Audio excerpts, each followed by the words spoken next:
Good morning 10th class students. Your new chapter quadratic equation chapter हमारा जो यहाँ पे आपकी बुक में है वो चैप्टर 4 है। 4th चैप्टर में हमारा जो क्वाड्रेटिक इक्वेशन है उसको हम यहाँ पे जो है समझेंगे और जो एप्लीकेशंस हैं क्वाड्रेटिक इक्वेशंस की उनको भी यहाँ पे हम यूज़ करेंगे। देखिए सबसे पहले अगर हम समझने की कोशिश करें कि क्वाड्रेटिक इक्वेशन है क्या, तो हमें जाना होगा अपने क्वाड्रेटिक पोलिनोमियल में। देखिए एक क्वाड्रेटिक पोलिनोमियल जो हमारा हुआ करता था पी एक्स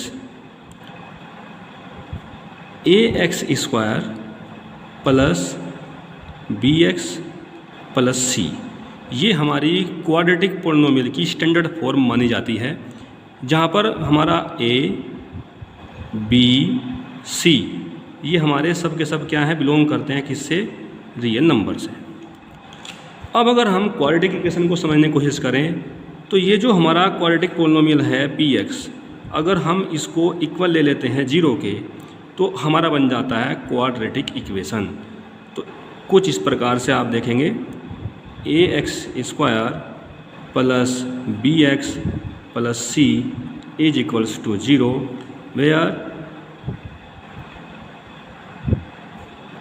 ए बी सी ये बिलोंग करते हैं किससे, आर से, यानी कि रियल नंबर से बिलोंग करते हैं।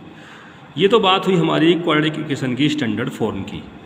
अब देखिए क्वाड्रेटिक इक्वेशन जो हमारी है, अगर हम इसको सोल्व करते हैं, अगर हम बात करें सॉल्यूशन की, तो देखिए अगर हम क्वाड्रेटिक इक्वेशन को सोल्व करें, जो कि हमारे पास एक इक्वेशन है a x square plus b x plus c equals to 0, साथ साथ ये भी है इसमें कि हमारा जो a है वो यहाँ पर 0 नहीं होना चाहिए। जैसे ही हमारा a 0 हो जाएगा तो फिर हमारी वो क्वाड्रेटिक इक्वेशन नहीं रहेगी, क्योंकि वहाँ पर ये पूरा का पूरा मटेरियल जो है हमारा वो 0 हो जाएगा। खैर, तो अब अगर हम बात करें कि भाई सॉल्यूशन कैसे करेंगे, देखिए सॉल्यूशन करने के डिफरेंट मेथड हैं, जैसे factor method, split the middle term method होता है, जिसमें आप 9th क्लास में आपने जो फैक्टर किए हैं, split the middle term methods. Second होता है कि अगर फैक्टर से आप क्वाड्रेटिक इक्वेशन को सोल्व नहीं कर रहे हैं, नहीं कर पा रहे हैं, हो जाता है, तो हमारे पास एक फॉर्मूला होता है completing the square method. Completing the square method से क्वेश्चन को हम सोल्व कर सकते हैं। थर्ड हमारे पास है बाय क्वाड्रेटिक फार्मूला, यानी कि STR फार्मूला होता है, जिसको श्रीधराचार्य जी का फॉर्मूला कहा जाता है। तो हम किसी भी मेथड से अगर हम क्वाड्रेटिक इक्वेशन को सोल्व करेंगे तो हमारे पास जो इक्वेशन को सोल्व करने के बाद जो रूट्स आएंगे, जिनको बोलते हैं रूट्स, तो जो रूट्स होंगे, रूट्स ऑफ क्वाड्रेटिक इक्वेशन, एक हमारा होगा अल्फ़ा और सेकंड हमारा होगा बीटा। अभी आप सोचेंगे ये रूट्स क्या आ गई, ये रूट्स कौन सी जो है यहाँ पे क्या बला आ गई, भाई कोई नई चीज़ नहीं है बेटा। एक्चुअल में आप जब क्वेश्चन को सोल्व करते हैं तो आपके आंसर आते हैं, कभी आंसर आता है, कभी आंसर्स आते हैं, मतलब आंसर कभी एक होता है, कभी मोर देन 1 होता है। तो यहाँ पर चूँकि ये क्वाड्रेटिक इक्वेशन है तो यहाँ पर इसके जो आंसर आएंगे वो 2 आएंगे, 2 आंसर होंगे।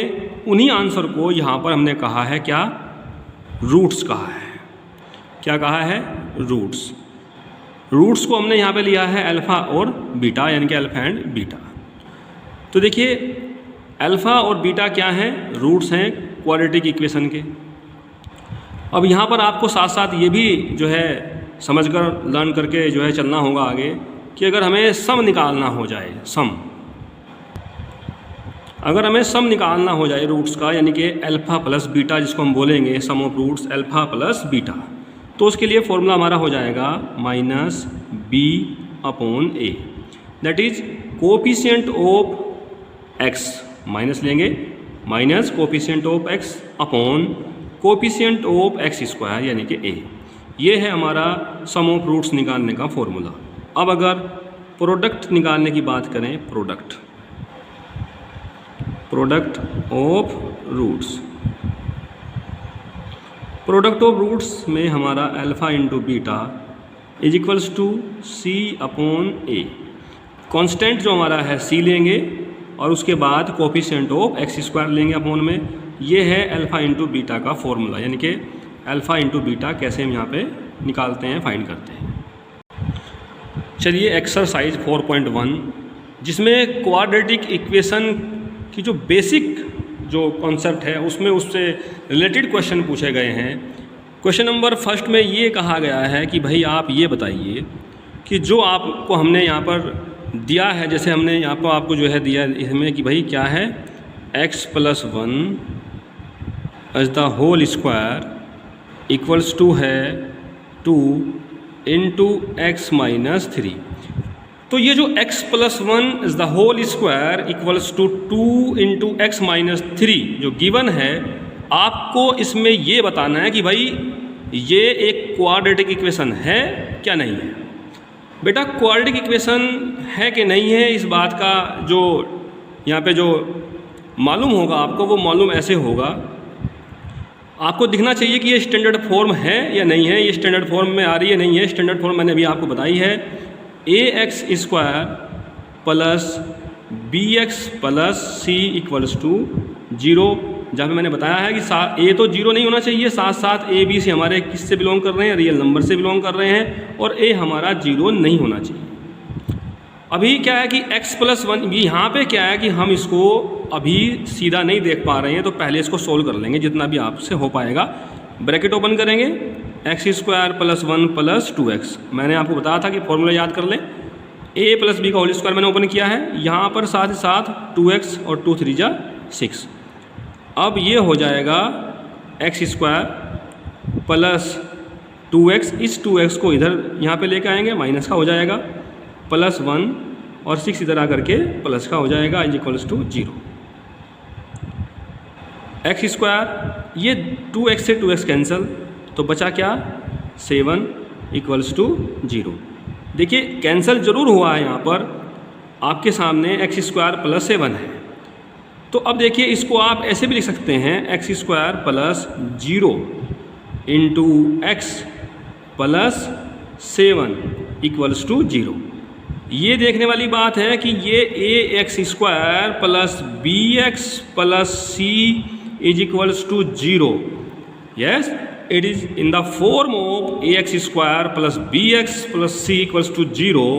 So we can say about this equation, it is a quadratic equation because it is in the form of ax square plus bx plus c equals to 0, where a equals to, yes, a equals to 1, b equals to 0 and c equals to 7. तो देखिए अगर हमारा equation जो है, हमारा जो यहाँ पे गिवन है, वो अगर ax square plus bx plus c equals to 0 की फॉर्म में है, तो हम ये कहेंगे कि ये क्या है, हमारा क्वाड्रेटिक इक्वेशन है। अगर ये इस फॉर्म में नहीं है तो हम कहेंगे कि ये क्वाड्रेटिक इक्वेशन नहीं है।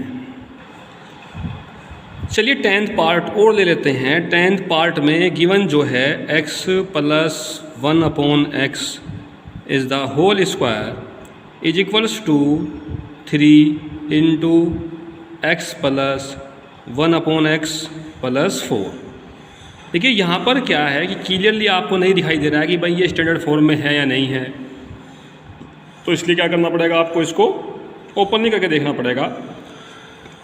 ओपन करेंगे, a plus b is the whole square equals to a square plus b square plus 2 into a into b is equals to 3 की मल्टीप्लाई कर लेंगे अंदर, 3x plus 3 upon x plus 4। अब देखिए x square का एक term यहाँ पे ये है, सेकंड टर्म कहीं नहीं है, तो कोई बात नहीं है, ऐसे x स्क्वायर और फिर उसके बाद 1 अपॉन x स्क्वायर, और यहाँ पर ये इससे कैंसिल, तो कितना बचा है, 2 1 जा 2 इक्वल्स टू, लगे हाथ इसको इधर लेके आएंगे, जैसे हमारा फिलहाल तो ये 3x plus 3 upon x plus 4 है,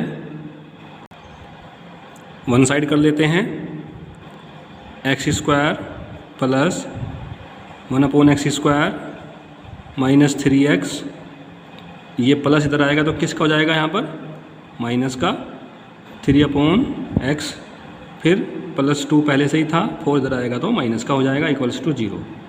अब आप ये देखिए कि यहाँ पर जो आपका वेरिएबल है x वो नीचे आ रहा है, तो जाहिर सी बात है, अभी ऊपर जाएगा तो इसकी एक्सपोनेंट जो पावर है वो नेगेटिव हो जाएगी। तो ये तो पॉलिनोमियल ही नहीं है, क्वाड्रेटिक इक्वेशन तो बाद में होगी, तो ये हमारा क्वाड्रेटिक इक्वेशन नहीं है। वैसे भी ax² + bx + c = 0 की फॉर्म में ये नहीं है। क्वेश्चन नंबर 2 देखते हैं। क्वेश्चन नंबर 2 में, जो कि एक वर्ड प्रॉब्लम बेस्ड क्वेश्चन है, the area of rectangular plot is 528 metre square. अगर हम समझने की कोशिश करें, यहाँ पर हमारा ये एक रेक्टेंगल ले लेते हैं इसको सिंबलिक फॉर्म में, और इसका जो एरिया है वो हमारा आ रहा है 528 मीटर स्क्वायर। लेंथ जो प्लॉट की है अगर मीटर में ली जाए तो वो is 1 more than twice its breadth। अगर ब्रेथ हमने उसकी x ली है तो जो उसकी लेंथ है वो एक ज़्यादा है, 1 more, यानी कि 1 प्लस करेंगे ट्वाइस। अगर हम ब्रेथ में 2 से मल्टीप्लाई कर दें और 1 प्लस कर दें तो तब उसकी क्या आ जाती है, लेंथ आ जाती है। इस तरह से ब्रेथ कितनी है उसकी, x है। समझने की कोशिश कीजिए फिर दोबारा से। देखिए उसने कहा है कि भाई जो एरिया है रेक्टेंगुलर प्लॉट का वो 528 मीटर स्क्वायर है। साथ ही साथ ये कहा गया है कि जो उसकी लेंथ है वो उसकी ब्रेथ के 2 टाइम्स, यानी कि दुगने से एक ज़्यादा है, 1 more than twice its breadth। इसका मतलब ये हुआ। तो अब इस स्टेटमेंट को आपको क्या करना है, रिप्रेजेंट करना है, इस सिचुएशन को रिप्रेजेंट करना है क्वाड्रेटिक इक्वेशन की फॉर्म में। चलिए सबसे पहले तो हमें लिखना होगा कि भाई एरिया ऑफ रेक्टेंगल का जो फॉर्मूला होता है वो क्या होता है। तो जो एरिया ऑफ रेक्टेंगुलर होता है, एरिया ऑफ रेक्टेंगल, वो हमारा बैठता है लेंथ मल्टीप्लाई ब्रेथ। लेंथ तो है हमारी 2x + 1, और जो ब्रेथ है वो हमारी कितनी है, जो हमारी b ब्रेथ है वो कितनी है हमारी, x है। ये तो आया। और एरिया जो गिवन है वो है 528 मीटर स्क्वायर। इसको जब आप ओपन करेंगे तो x की मल्टीप्लाई अंदर करेंगे तो ये हो जाएगा 2x² + x = 528। फाइनली ये हो जाएगा आपका 2x² + x - 528 = 0। तो ये हमारी जो इक्वेशन बनी है ये एक क्वाड्रेटिक इक्वेशन है, because it is in the form of ax² + bx + c = 0, where a 0 नहीं है, a 0 नहीं है। अगर हम यहाँ पर थोड़ा सा इसको जो कंपेयर करें तो यहाँ पर ये भी बात क्लियर हो जाएगी कि a हमारा 2 है, b हमारा 1 है, c जो है वो है -528। अब यहाँ से मैं क्वेश्चन नंबर 2 का 4th पार्ट लूँगा, जो बेस है टाइम डिस्टेंस स्पीड वाले फॉर्मूले पे। थोड़ा सा टिपिकल है, थोड़ा सा समझने में आपको ध्यान देना होगा। 4th पार्ट देखिए, 4th पार्ट में हमें क्या यहाँ पे सिचुएशन जो है गिवन है वो ये है, a train travels a distance of 480 kilometre at a uniform speed if the speed had been 8 km/h less than it would have taken 3 hours more to cover the same distance. We need to find the speed of train. Okay सबसे पहले तो हमें क्या करना होगा, firstly तो हमें जिसको फाइंड करना है उसको हमें लेट करना होगा। लेट एज्यूम कर लेंगे, let the speed of train, train ही है ना, यस ट्रेन ही है भैया, ट्रेन बी x km/h, यहाँ पर जो टाइम जो हमने लिया है वो आवर्स में लिया है, और जो स्पीड है हमारी वो हम लेंगे km/h में। अब देखिए अगर हमने स्पीड लेट कर ली भाई x km/h है इन नॉर्मल कंडीशन, ठीक है, ओके वेरी गुड। एक फॉर्मूला होता है बाय फॉर्मूला, और ये फॉर्मूला क्या होता है, देख लीजिए, अगर आपको नहीं पता हो तो देख लीजिए भाई, पता हो तो बड़ी अच्छी बात है बेटा। फॉर्मूला होता है कि जो टाइम इक्वल्स टू होता है डिस्टेंस अपॉन स्पीड। अब उसने क्या कहा है, अकॉर्डिंग टू क्वेश्चन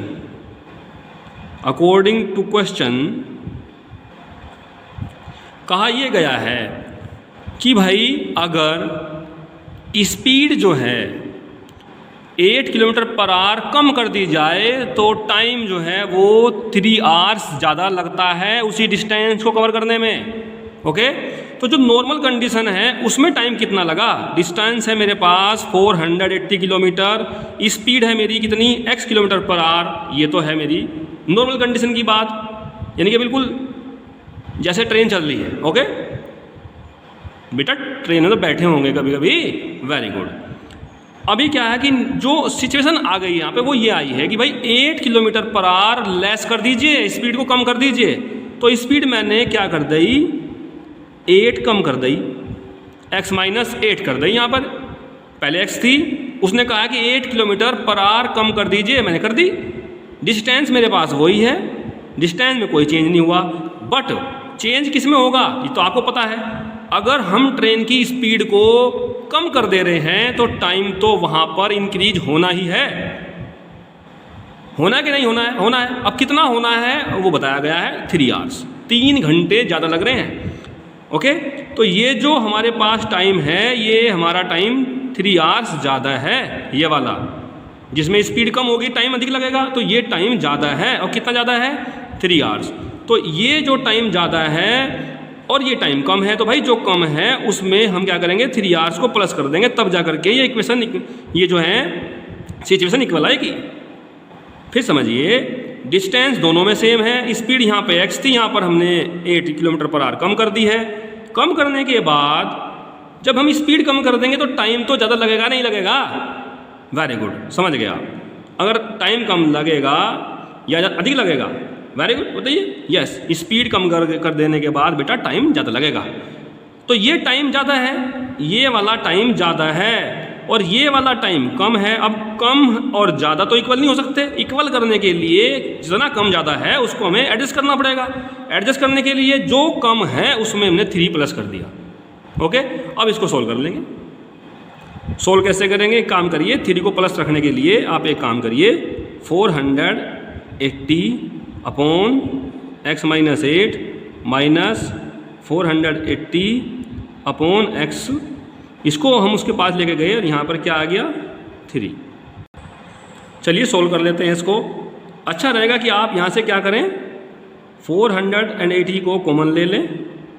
कॉमन लेने के बाद आपकी जो यहाँ पे सिचुएशन बनेगी वो ये बनेगी, 1 upon x minus 8 minus 1 upon x equals to 3। 3 से लगे हाथ इसको यहाँ पे कट कर लेंगे ऐसे। तो यहाँ पर जो हमारी सिचुएशन बन के आएगी, 3 से 480 को काटने के बाद 160 बचेगा। एलसीएम लेंगे x माइनस 8 और x, मैंने बताया था आपको किस तरह एलसीएम लिया जाता है। यहाँ से x ऊपर जाएगा, यहाँ से x माइनस 8 जाएगा, क्योंकि जब आप x माइनस 8 से इस एलसीएम को डिवाइड करोगे तो x बचेगा, x ऊपर जाएगा। जब x से डिवाइड करोगे तो x माइनस 8 ऊपर जाएगा, वो बचेगा, बट यहाँ पे माइनस है तो प्लस हो जाएगा।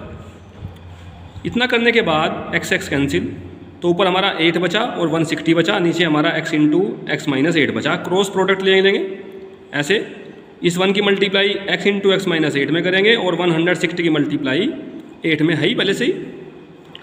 अंदर मल्टीप्लाई करेंगे x स्क्वायर माइनस 8x, 8 की मल्टीप्लाई 160 में करेंगे 8 0 0, 8 6 जा 48, कैरी 4, 8 1 जा 8 और 4 12, 1280 आ गया।